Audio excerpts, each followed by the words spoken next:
Sure. Thank you, Madam Acting Speaker. Before I get into my comments, I would like to give thanks to the people who sent me here, the people of Constituency 33. I want to give thanks to the family members who knew me before I even knew my parents even knew I was coming, to the friends I went to school with and who I grew up with, and to the friends I've made since the day you first gave me the honor of serving you. I want to also give thanks to my volunteers and team for all the work they've done. I would not be here without you. So, Madam Deputy, the OBA's response was not what I expected. I expected with a new leader, a new direction, a new approach. I expected an elevation of debate. I expected for there to be a challenge of ideas. I expected there to be pointed, valid criticisms that we as a government could take on, hopefully grow from, and even refute if they were incorrect. But we got the same old. You all are crooked. You all don't know how to run a country.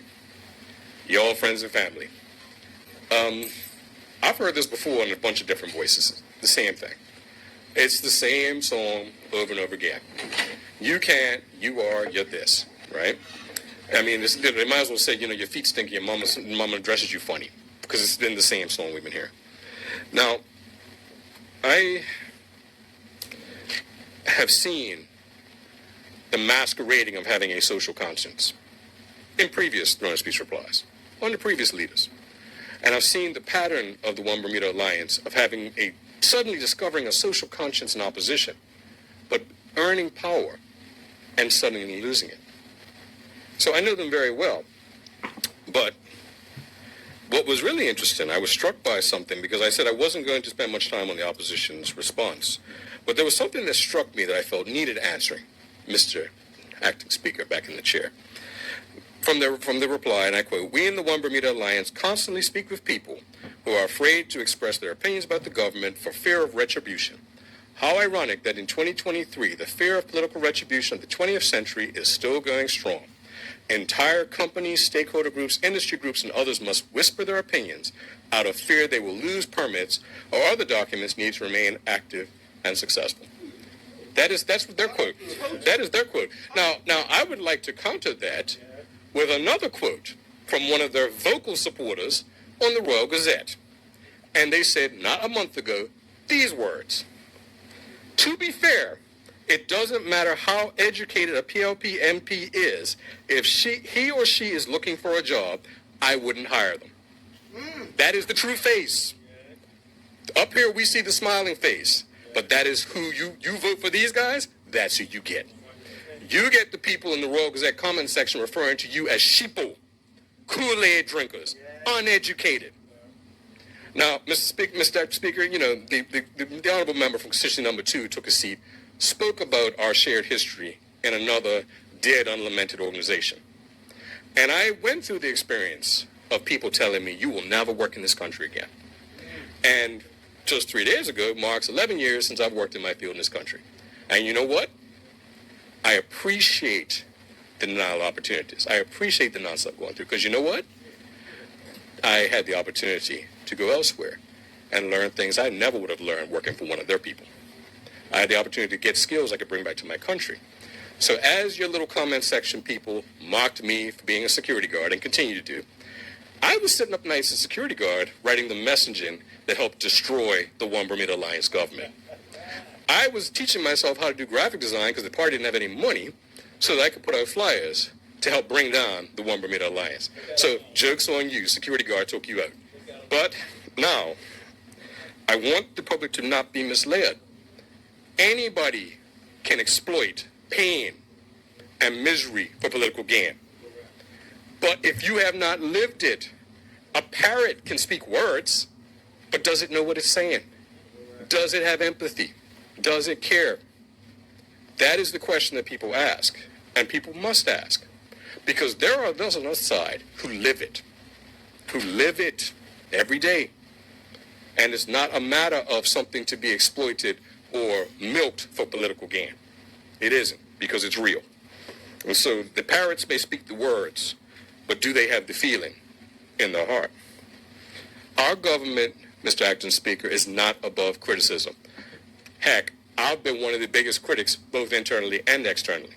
So I do believe we have room to grow. I know we have room to grow, and I know we have ways to go to be better. The Honorable Minister who spoke first, he and I have had heated discussions, and I've been glad to praise him on the floor of this House when I support what he's been doing, and he's been faced criticism as well. But I think that one of the things that we don't get, and I partially blame this on this structure. So a week ago, we all marched down the hill. An unelected, non-Bermudian rode up in a horse and carriage and read a speech. And because of that, we come here today and we debate that speech. Now, this is a relic. I did a little research because I had somebody ask me, why do we do a throne speech? We do a throne speech because back in the Middle Ages or the 1600s or sometime, the king used to roll up to the parliament and say, my government is doing this, my government. That was the marching orders for the government of the day. We continue to carry forward these things that sow division, these relics of middle-aged colonialist thinking that continue to divide us and produce very little. And so when the public sees us going through all these rituals and all that stuff, they're becoming more and more disconnected from the work we are doing. The arcane language, the way we approach our debates, it is slowly disconnecting from people because they don't see the relevance of it in their lives. And I think we all have to look at how we can adjust that. But I think that what it really comes down to is this. We had an opportunity today to actually talk about the issues. We did. And I think it is a great disappointment that we have not got to that space yet. And I think that regardless of all the intellectual power and ability and talent and ideas in this room, as long as we operate under a colonialist structure designed to capitalize on division, designed to exacerbate division, we can't really talk about unity. We can't. We have to think differently and approach things differently. So I expected ideas. I expected a different approach. But you know what I've been expecting since 2017? From, how many leaders you had now? Let's see, it was the Honorable Member Pat Gordon Pamplin, Gene Atherton, the other Honorable Member, Greg Ananier, the Honorable Member. Who's after you? Cool.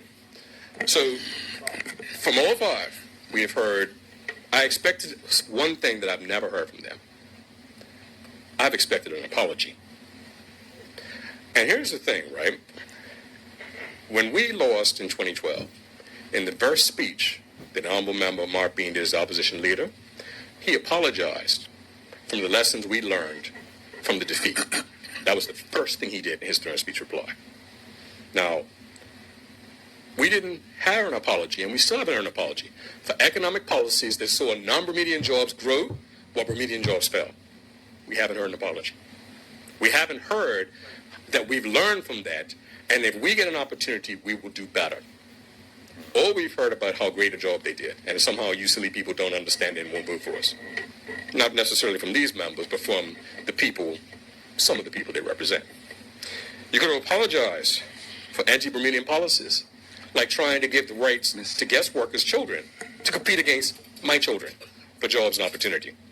You could have apologized, but you did not. You could have apologized for Morgan's Point. You could have apologized for the airport.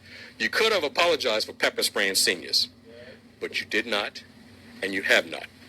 And until you actually reflect upon what you have done, you will still lack credibility. You will still lack the capacity to do more than parrot the suffering of people that you're seeking votes from.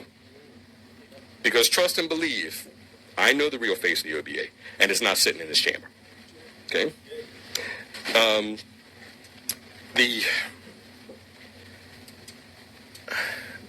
The cost, the lack of solutions, the lack of ideas reinforces we have to do better.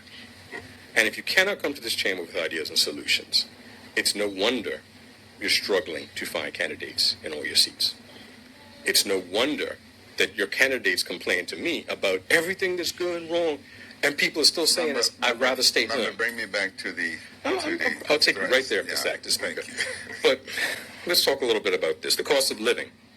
This is a passion of mine, because part of why we got elected, part of what we campaigned on, was breaking down the two Bermudas. And part of that was the inequities that lead to some of the suffering of our people. So we are very aware. I am very aware, particularly from my constituents. They have told me how the cost of living is hurting them. They have told me how they've had to tighten their belt. They have told me how they're having to make tough decisions to do this. And so the thing that I was very pleased when I saw in our throne speech is that we are focusing our efforts to deal with that. And I believe that that is important, and I support us doing that. As I go up and down my constituencies, people tell me about the housing crisis. It's not the traditionally unhoused, the people who can't pay their rent, don't make enough money. There are good families now looking for a place to stay. And because the people of Constituency 33 and all the other seats of this island told us about that, our minister's producing a homelessness plan. This is what this is about, being responsive and addressing these issues, because these issues are important.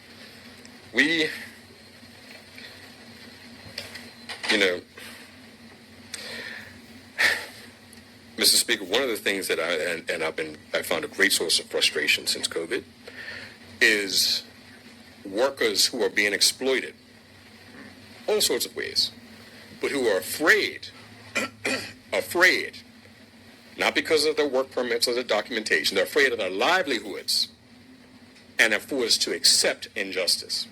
They're forced to accept that they cannot get an employee contract that says under law. They have to accept they can't get a pay stub to justify what they're doing to cover their expenses. They have to accept not being on time and accruing extra charges on their Belco bill and late fees and having services cut off. And they are scared because they know with so many people out of work, there are employers who will kick you to the curb rather than actually treat you justly. That is something that is real out there, right? And I appreciate Minister Haywood for what he's been doing to modernize our laws and to get us to a place where some of these things and give people security that they're not going to be exploited. Because I can tell you firsthand, speaking up and getting punished is real. Getting blackballed is real, and people know it. And people don't always have the options many of us in this chamber do. So, we look at how we've strengthened the social safety net. We need to, because this is a product of a previous age, and modernizing it to reflect today is important. We talked about housing, we talked about the cost of living. We need to also talk about how the Bermuda Economic Development Corporation is breaking down barriers. Our banks, God bless them, have not always been helpful to all of our entrepreneurs, especially the ones that look like me. Our banks have not always been generous when it comes to helping people to fill their dreams. And the BEDC, thank goodness, is in a position to be able to circumvent the institutional impediments and help more of our people become entrepreneurs. This is part of us beginning to build our people up. Workforce development, taking our people and giving them skills to get new jobs or to give them skills to move up from the job they have and make more money. These are the things we are doing, and these are the things we must do more of. So, Mr. Speaker, I'm not going to speak all day. I want to say, though, once again, if you don't live it, it is easy to say it. If you don't see a path, I'll give you a good example, Mr. Speaker. West End School. Now, everybody knows where I stand on this issue, right? I support keeping the school open because of the history and the legacy, right? I would hazard a bet that until it became a politically popular thing in Somerset, there are people on the other side never even heard of West End School. And it speaks to, let's jump on an issue and see how far we can ride it, right? And one of my colleagues says populism. No, I say it's opportunism. Opportunism. This is a little Barclay education there, see? But I just have to say, I'm flipping through my notes. I'm saying I don't want to be rude today. I'm being nice. I'm going to be nice because I do have a lot of time for some of the members, and I think they're capable of better. I think that the conversations we have in the rooms, I would like to see more of that on the floor of the House. I would like to see a genuine debate on ideas, and I also would like to see a movement from, we don't really have ideologies in Bermuda too much anymore, especially on the other side. It's pro-business, and then some other stuff thrown in, And these processes that we participate in, this process is just, it's not working. And we need to actually put our heads around how we can make this work better. Now, let me wrap it up with this. We are facing a cost of living crisis, and we are facing a housing crisis.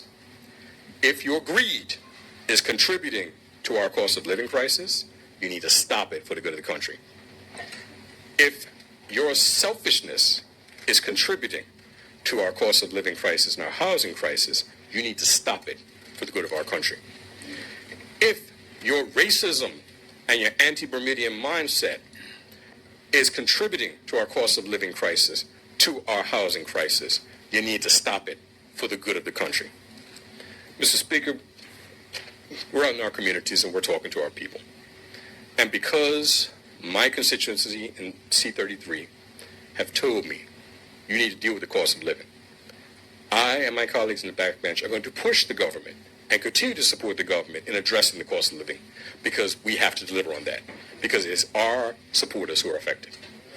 Because my constituents have told me there is a housing crisis, we will continue as backbenchers to push the government to produce on the homelessness plan and address the housing crisis, because we have to. We will, because my constituents, like many others, said, you all need to fill those potholes and cut those trees. We will push the government to do it, and we will do it because we have to. We will, you have told me you want to see West End School saved by the Progressive Labor Party government, and I will continue to push for that result. You have told me that you want our long-standing promise to restore the club at White Hill for Somerset Bridge Recreation Club to be fulfilled, and I will continue to push for that to be accomplished. Mr. Speaker, we all have different constituencies. We have all different people we represent. But I would like to believe that if we are serious, we actually will come here, beyond playing political games, beyond trying to score points, beyond trying to do the same thing that's been going on with these processes since it first started in the 1600s or whenever, to really try and do something a little better. My honorable colleague, the former member of the education profession, tells me 1620. But I thank you for the time, I thank you for the opportunity, and I thank the good people of Constituency 33 for your love and support. Thank you. Thank